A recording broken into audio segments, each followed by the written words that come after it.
നമസ്കാരം. മലയാളി വാർത്തയിലേക്ക് സ്വാഗതം. ATM കുത്തി തുറന്ന് പണം കവരാൻ ശ്രമിച്ച യുവാവിനെ പോലീസ് പിടികൂടിയിരിക്കുന്നു. മലപ്പുറം സ്വദേശിയായിട്ടുള്ള വിജേഷ് നാരായണനെയാണ് പോലീസ് പിടിച്ചിട്ടുള്ളത്. ചേവായൂർ പറമ്പിൽ കടവിൽ ATM കവർച്ച ചെയ്യാനുള്ള ശ്രമത്തിനിടെയാണ് ഇയാളെ പോലീസ് പിടിച്ചത്.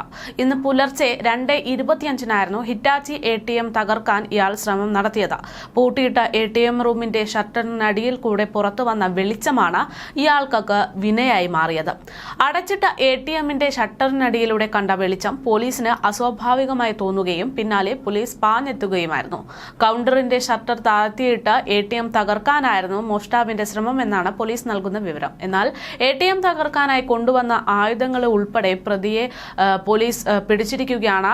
അതുവഴി എത്തിയ കൺട്രോൾ റൂം പോലീസ് വാഹനത്തിലെ ഉദ്യോഗസ്ഥരാണ് ഇയാളെ പിടികൂടിയിരിക്കുന്നത്. ഷട്ടർ തുറക്കാനായി പോലീസ് ശ്രമിച്ചപ്പോൾ അകത്തുള്ള പ്രതി പോലീസിനെ ആദ്യം ഭീഷണിപ്പെടുത്തിയതായും റിപ്പോർട്ടുകൾ പുറത്തു വന്നിട്ടുണ്ട്. ഇത് വകവയ്ക്കാതെയാണ് പോലീസ് ഷട്ടർ ബലമായി തുറന്നതും അതിനുശേഷം മോഷ്ടാവിനെ ബലമായി കീഴ്പ്പെടുത്തുന്നതും. പോളിടെക്നിക് ബിരുദധാരിയായിട്ടുള്ള യുവാവാണ് സാമ്പത്തിക ബാധ്യത തീർക്കാൻ വേണ്ടി ലക്ഷ്യമിട്ടുകൊണ്ട് ഇത്തരത്തിലൊരു മോഷണം നടത്തിയതെന്നതാണ് ഇതുമായി ബന്ധപ്പെട്ട പോലീസ് നൽകുന്ന വിവരം. അതേസമയം ഇത്തരത്തിലുള്ള മോഷണ ശ്രമങ്ങൾ, പ്രത്യേകിച്ച് ATM തകർത്തുള്ള മോഷണ ശ്രമങ്ങൾ ദിനം പ്രതി വർദ്ധിച്ചു വരികയാണ്. കഴിഞ്ഞ കുറച്ച് ദിവസങ്ങൾക്ക് മുമ്പ് ബാംഗ്ലൂരുവിൽ നിന്ന് ഒരു സംഭവം ഇതേപോലെ തന്നെ റിപ്പോർട്ട് ചെയ്തിരുന്നു. അന്ന് സിനിമ കണ്ടാണ് പ്രതികളിൽ മോഷ്ടിക്കാനുള്ള ധൈര്യം വന്നത് എന്ന റിപ്പോർട്ടുകളാണ് പുറത്തു വന്നത്. അത് വളരെ വലിയ ചർച്ചയ്ക്ക് വഴിവെക്കുകയും ചെയ്തിട്ടുണ്ട്. ദുൽഖർ സൽമാന്റെ ഹിറ്റ് ത്രില്ലറായിട്ടുള്ള ലക്കി ഭാസ്കറിൽ നിന്ന് പ്രചോദനം ഉൾക്കൊണ്ടുകൊണ്ടായിരുന്നു അന്ന് ആ സംഘം ATM മോഷണം നടത്താൻ ശ്രമിച്ചതെന്നതായിരുന്നു വിവരം. അന്ന് ആ 6 അംഗ സംഘത്തെ ബാംഗ്ലൂർ പോലീസാണ് പിടികൂടിയത്. ക്യാഷ് മാനേജ്മെന്റ് കമ്പനിയായ സെക്യുലർ വാല്യൂ പ്രൈവറ്റ് ലിമിറ്റഡിന്റെ ജീവനക്കാരായിട്ടുള്ള പ്രതികൾ ATM റീപ്ലേസ്മെന്റിനായി പണം തട്ടിയെടുക്കുന്നതിനിടെയാണ് അറസ്റ്റിലായത്. മഹാലക്ഷ്മി ലേഔട്ട് പോലീസ് സംഘത്തെ പിടികൂടുകയും മോഷ്ടിച്ച 52 ലക്ഷം രൂപ അന്ന് തന്നെ കണ്ടെത്തുകയും ചെയ്തിരുന്നു. അതേപോലെ തന്നെ കഴിഞ്ഞ വർഷം അവസാനത്തിലാണ് തൃശൂരിൽ ഒരു ATM മോഷണം വലിയ രീതിയിൽ ചർച്ചയായത്.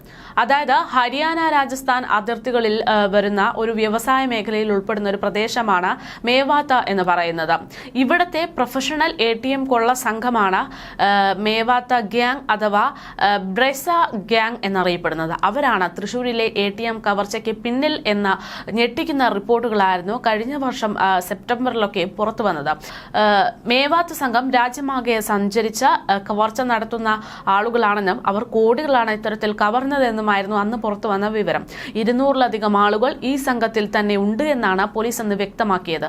എല്ലാവരും വിദഗ്ധ പരിശീലനം ലഭിച്ച ആളുകളാണ്. ഇതിനു മുമ്പും മേവാത്ത സംഘം കേരളത്തിലെത്തി കവർച്ച നടത്തിയിട്ടുണ്ട് എന്നാണ് അന്ന് പുറത്തു വന്ന റിപ്പോർട്ട്. കണ്ണൂർ, ആലപ്പുഴ ജില്ലയിലായിരുന്നു ATM കവർച്ച കഴിഞ്ഞ ദിവസം നടന്നത്. 3 വർഷം മുമ്പാണ് കണ്ണൂരിൽ കവർച്ച നടന്നത് എന്നും അന്ന് കണ്ണൂർ ജില്ലാ പോലീസ് മേധാവിയാണ് ഇവരുടെ സംഘത്തെ പിടിച്ചത് എന്നൊക്കെ റിപ്പോർട്ടുകൾ പുറത്തു വന്നിരുന്നു. ഈ അനുഭവ സമ്പത്താണ് തൃശൂരിൽ ATM കവർച്ചയ്ക്ക് പിന്നിൽ മേവാത്ത് സംഘം ആകാമെന്ന അനുമാനത്തിലേക്ക് പോലീസിനെ തൃശൂരിൽ നിന്ന് നയിച്ചത്. 2019 ആലപ്പുഴയിലും സമാന രീതിയിലുള്ള കവർച്ച നടക്കുന്നത്. പ്രത്യേകമായുള്ള പരിശീലനം നൽകിയിട്ട് ശേഷമാണ് ഇത്തരത്തിലുള്ള കൊള്ള സംഘങ്ങൾ രംഗത്തേക്ക് ഇറങ്ങുന്നത് എന്നത് വളരെ ഗൗരവം ചെലുത്തുന്ന കാര്യമാണ്. ഇത്തരം സംഭവങ്ങളിൽ പോലും കൃത്യമായി പ്രവർത്തിച്ച പോലീസിനെ പറ്റിച്ചുകൊണ്ട് മോഷണം നടത്താനുള്ള യുവാവിന്റെ ശ്രമം, അതായത് ഒരു പോളിടെക് ബിരുദധാരിയായിട്ടുള്ള യുവാവിന്റെ ശ്രമമാണ് നിമിഷ നേരങ്ങൾക്കുള്ളിലുള്ള ഇടപെടലിലൂടെ ഇല്ലാതാക്കി കളഞ്ഞത് എന്ന് പറയേണ്ടി വരുന്നു. പോലീസിന്റെ കൃത്യമായ ഇടപെടൽ ഇവിടെ ഉണ്ടായി എന്ന് തന്നെ പറയേണ്ടതുണ്ട്.